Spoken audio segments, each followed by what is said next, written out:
Hi guys, it's Jake and Bandit. Welcome to Canadian Cutting Edge. Today is Wee Wednesday. We're taking a look at a knife by Sanrenmu, the 4060, not to be confused with the 6040, which is another small black knife that I've reviewed. Oh, it's almost half a year ago. No, it's almost a full year ago now. This guy is a nice little harpoon shape backlock knife. A little wee knife that I have used an awful lot recently, and I really enjoy it. So Bandit thinks that you should stick around and watch this review.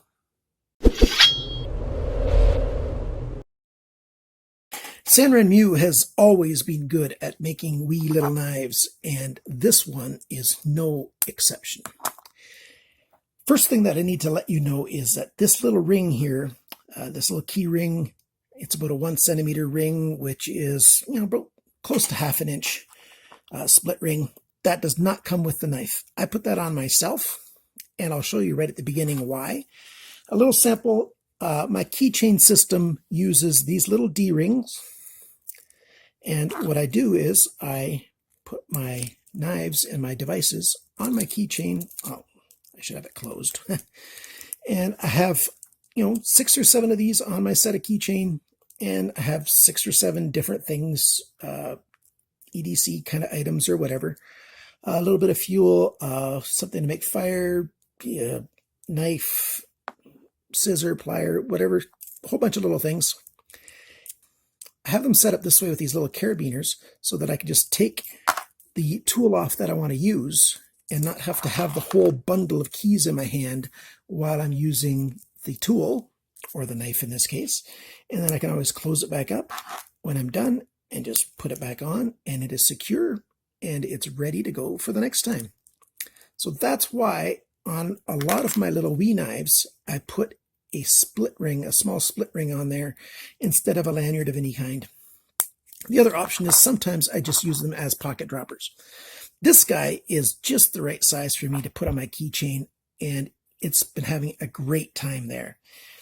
Let's talk about the materials on here.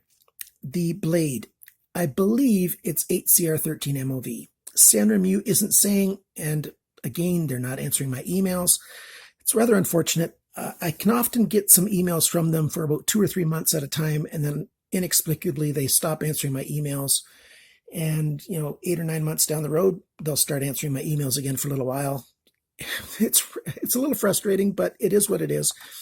They don't have an English website up. They've got a place marker. You can go to sanrenmu.com and you'll find a little place marker, but that's all that they have. Hopefully they will get with it and realize that there is a huge English-speaking community that loves Sanrenmu knives. Think of the 7010 or the 710. Think of the 9103, 9104. Or the land knives, all those.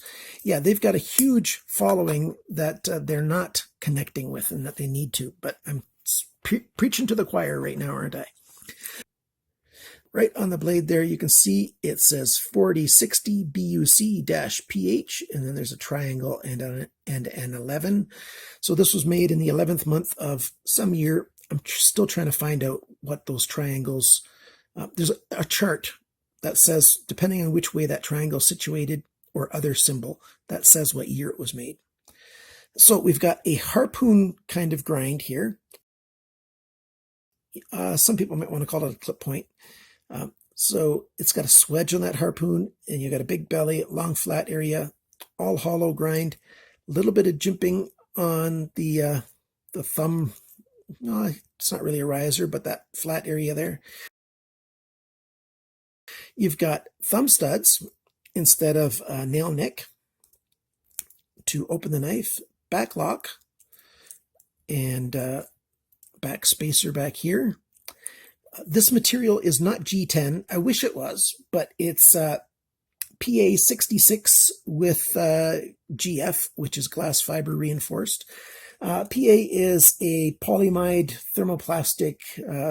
They make this by injection molding the scales, and then they put them on. It's a stronger material, not stronger than G10, but it's stronger than your basic plastics, especially with the glass fiber in there. it's a good material. I like how they design this with all these ridges in here, so it actually offers quite a bit of traction. It feels actually a fair bit like G10, to be honest with you, and it's reasonable and it's good for this knife. I don't mind it at all. We've got a nice finger choil here. Oh, I forgot to mention there's a sharpener's choil on the blade. Lanyard hole. In this pivot here, you've even got some very thin phosphor bronze washers. We've got sleeves instead of screws on both ends. So if you can take a look at that right there, those screws are sleeves. They're those D-shaped sleeves. So the holes that go through these liners are sort of D-shaped holes. They're round with a little bit of a flat side so that they can't spin along. And then on this side, you've got screws. The reason I mention that is, wow, that's some pretty high-end machining for a really low-priced, WE knife. The manufacturing on this thing is, done as if it was a sort of mid-price kind of knife instead of a very low-budget kind of knife. There's a lot of budget knives that just have, a little sleeve in there, and then you've got a screw from either end that you tighten up, like the Ganzo knives and stuff. This is quite a lot of more high-end kind of parts than I expect to see on a knife like this. When I took it apart, I'll show you the picture of what it looks like when it's taken apart so you can see that phosphor bronze washer and all the other stuff. So what do you think of that? That's a really good knife, the way it's made on the inside there. I like it an awful lot. The handle shape swoops back here, so it's designed to sort of fit in the hand. It really looks like a large knife that's been just shrunk down instead of being a knife that's designed to be small, like a lot of small knives are designed that way. This looks like if you increase the size of it proportionately all over, it would be a knife that fits a regular hand, full-size hand, very, very well. Let's say you increase this into a 3-inch knife, everything would fit. But right now, of course, this choil here, this finger choil is too small. And, everything's like a tiny knife version of a big one. I think it's so cool. I like it an awful lot. I like knives done this way. The lock works very well, this back lock. And back lock is one of the strongest locks out there. There's no blade play, side to side, up and down. It's not loose at all. It's a nice, tight, snug back lock. And you can adjust that pivot if you need to, and it's just done really, really well. Now let's talk about the specs of the dimensions and everything on this knife. We've got a cutting edge here, a 2-inch cutting edge, that's 5 centimeters. The blade thickness is 2 millimeters, which is 0.08 inches. The thickness of the steel behind the grind is 0.38 millimeters, which is 0.015 inches. That's nice and thin and light for a little knife like this. It's actually a perfect thickness for this small of a knife. We've got about a centimeter, a little less than, well, maybe the average is about ½ an inch this way of the knife from the spine to the cutting edge. A centimeter and a little bit, something like that. The handle length is 6.7 centimeters, which is 2.6 inches. The thickness of the handle here, it sort of swells right here in this area, right around the middle of the handle. 1.1 centimeters, that's 0.43 inches. And the total length of this knife when it's open is 12.3 centimeters, which is 4.8 inches. The weight of this knife is 30 grams, 1.1 ounces, and the price for this thing is $6.19 American. Canadian, $8.53. And depending on how much stuff you buy when you order from GearBest, there may or may not be some shipping added to this. If you just buy it by itself, there's around $2 shipping added to this knife. But when you're there, you might as well buy 2 or 3 knives and some other things. And very often when I purchase from them, the shipping goes down to 0, just because I bought, 2, 3, or 4 things, which is a great way to do it when you go to GearBest. So just wait until you want to buy more than one thing before you make your little purchases. The fit and finish on this, what do I call the fit and finish on this? I call it excellent. Very, very good.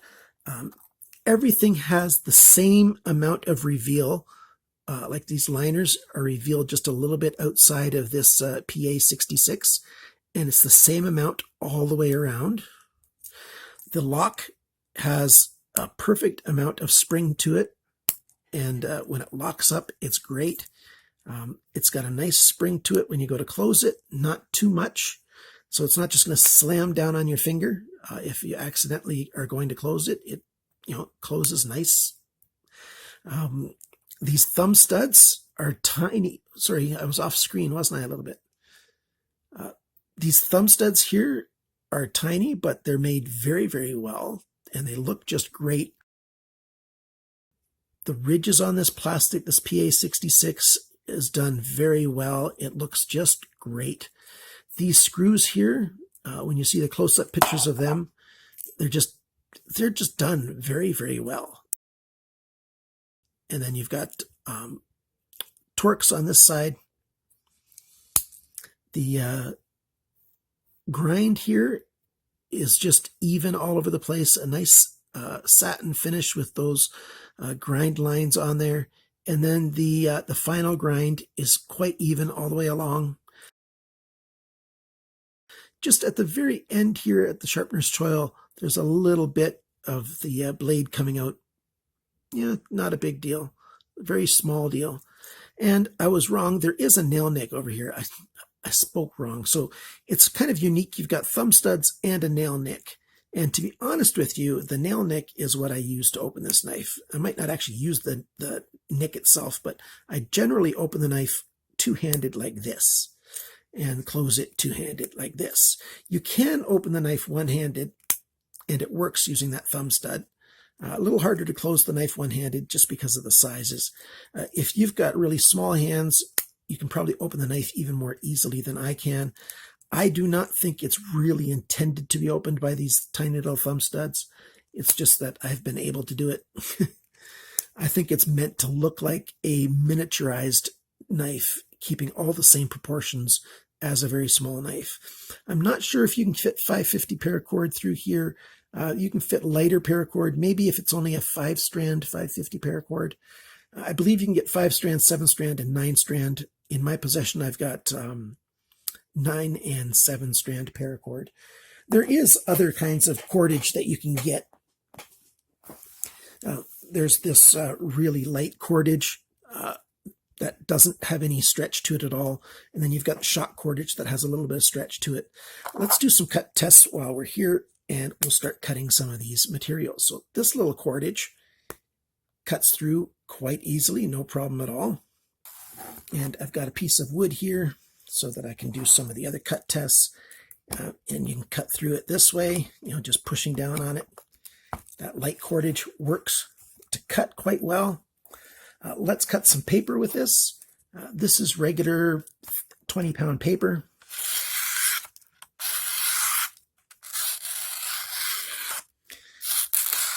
Look at those push cuts. Very, very good. It has no problem cutting that kind of stuff. Let's try cutting some newsprint. It's even more difficult to do a push cut with newsprint, and it passes that test with flying colors. No problem at all. We've got this heavier 9-strand paracord, and you'll be able to see it just slides through that very easily. Better than some of my larger knives deal with 9-strand paracord. Very, very good. No problems there. Since the blade is right at 2 inches, this 1-inch wide banding cuts through very easily. No problem with that. And it slices as well. This little knife has been my go-to knife to EDC with on my keychain. And I don't like to take out a big knife unless I need to. This little guy doesn't scare anybody. It hangs on your keychain and you go to use it. And because of this choil here and the grip on this plastic, you can get a very good grip on this knife. Either, this pinching kind of grip to do this kind of slicing, or, you know, if you need to do cutting away from you, that kind of push cut thing that I was doing. There's so many different grips that you can grip this knife with, and it works really, really well. I totally recommend it.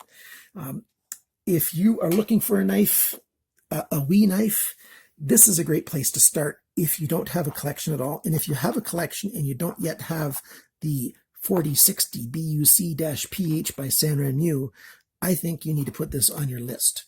What are the pros? The biggest pros are its looks. It just looks great. The fit and finish, the material choices, except for I wish it was G10, but the way they do the fit and finish with the materials, like these D-ring sleeves for these screws, like just everything, the choices are great. I really wish they would have put a Sandvik 12C27 or something even better on this blade steel. Maybe it is something better and they just haven't told us. As soon as I can find out from GearBest, they're not going to tell me.